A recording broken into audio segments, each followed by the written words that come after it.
ఖర్గే అధ్యక్షతన సిడబ్ల్యూసీ సమావేశం కొనసాగుతోంది. ఏఐసీసీ అధ్యక్షుడు మల్లికార్జున ఖర్గే అధ్యక్షతన భేటీ అయ్యారు. సమావేశంలో Rahul Gandhi, Priyanka Gandhi, KC Venugopal, CM Revanth, DK Shivakumar, Sukhvinder Singh పాల్గొన్నారు.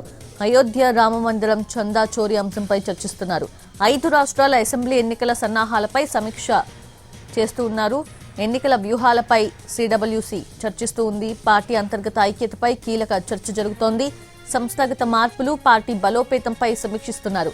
క్షేత్రస్థాయిలో పార్టీని మరింత బలోపేతం చేసే కార్యాచరణపై చర్చ జరుగుతూ ఉంది. అలాగే భవిష్యత్ రాజకీయ కార్యక్రమాలపై కూడా నిర్ణయాలు తీసుకునే అవకాశం కనిపిస్తోంది.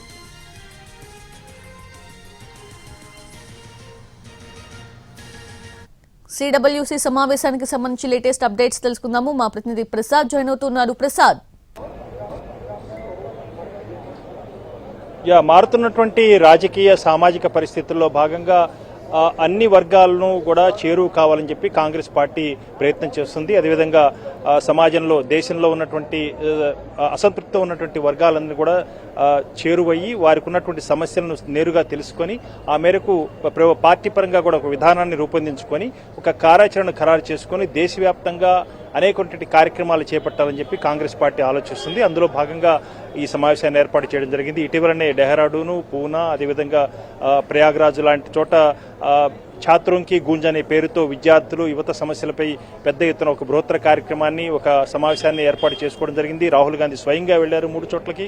ఆ రకంగా అనేక వర్గాలను కూడా నేరుగా సంప్రదించి ఒక కార్యక్రమాన్ని రూపొందించుకోవటం, అదేవిధంగా అగ్రనాయకత్వం వారి దగ్గరికి చేరుకోవటం, పార్టీ పరంగా వాళ్ళకి అండగా ఉన్నామని ఒక భరోసాని ఇవ్వటం. ఈ బృహత్తర కార్యక్రమానికి ఈరోజు కాంగ్రెస్ పార్టీ అత్యంత ఉన్నత స్థాయి నిర్ణాయక సంఘం కాంగ్రెస్ వర్కింగ్ కమిటీ నిర్ణయం తీసుకోబోతుంది. ఈ నిర్ణయం తీసుకున్న తర్వాత ఇది ఆయా రాష్ట్రాల్లో ఉన్నటువంటి పరిస్థితులను దృష్టిలో పెట్టుకొని బృహత్తరమైనటువంటి కార్యాచరణ, ప్రజలతో మమేకం కావటం, ప్రజా కార్యక్రమాలు చేసుకునేందుకు గాను కాంగ్రెస్ పార్టీ ఒక కార్యక్రమాన్ని రూపొందించుకోబోతుంది.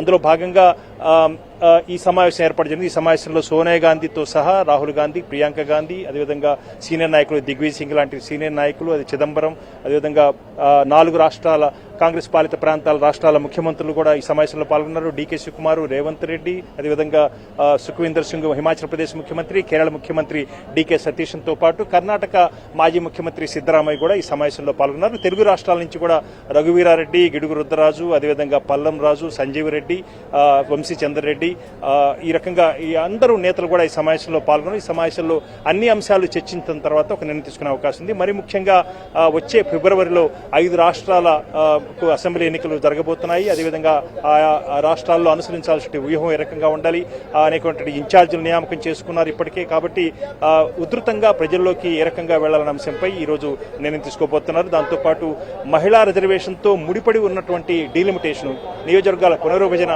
బిల్లుకు సంబంధించి కూడా ఇటీవల పార్లమెంట్లో జరిగినటువంటి హంగామా, ప్రతిపక్షాలు చేసినటువంటి నిరసనలు, ఆందోళనలు, వీటన్నిటిని దృష్టిలో పెట్టుకుని భవిష్యత్తులో ఏ రకంగా వ్యవహరించాలన్న అంశంపై కూడా ఈ సమావేశంలో చర్చించబోతున్నారు. ఇది చాలా కీలకమైన సమావేశం. అదేవిధంగా ఎన్నికల్లో ఇక బిజీ అయిపోయిన తర్వాత నిర్ణయాలు కనుక ముందే తీసుకున్నట్టయితే వేగంగా దాన్ని అమలు చేసేందుకు అవకాశం ఉందన్న దృష్టితో ఈ రోజు ఈ సమావేశాన్ని ఏర్పాటు చేసుకోవడం జరిగింది. ఈ సమావేశంలో అన్ని అంశాలను చర్చించిన తర్వాత ఒక భవిష్యత్తు కార్యాచరణ ప్రణాళికను రూపొందించుకొని ఆ పేరుకు ప్రజా పోరాటాలు, అదేవిధంగా ప్రజలతో మమేకమైనటువంటి అనేకమైనటువంటి కార్యక్రమాలు కాంగ్రెస్ పార్టీ నేతలు, సీనియర్లు కూడా వెళ్లి ఆ రకంగా పర్యవేక్షించి ఆ సమావేశాల్లో పాల్గొని ప్రజలకు భరోసా ఇచ్చేందుకు, అదేవిధంగా ఒక ప్రధాన ప్రతిపక్షంగా ప్రజలకు జవాబుదారీగా ఉన్నామన్న ఒక అభిప్రాయాన్ని కలిగజేసే విధంగా కూడా కాంగ్రెస్ పార్టీ ఈ కార్యక్రమాన్ని చేపట్టబోతుంది.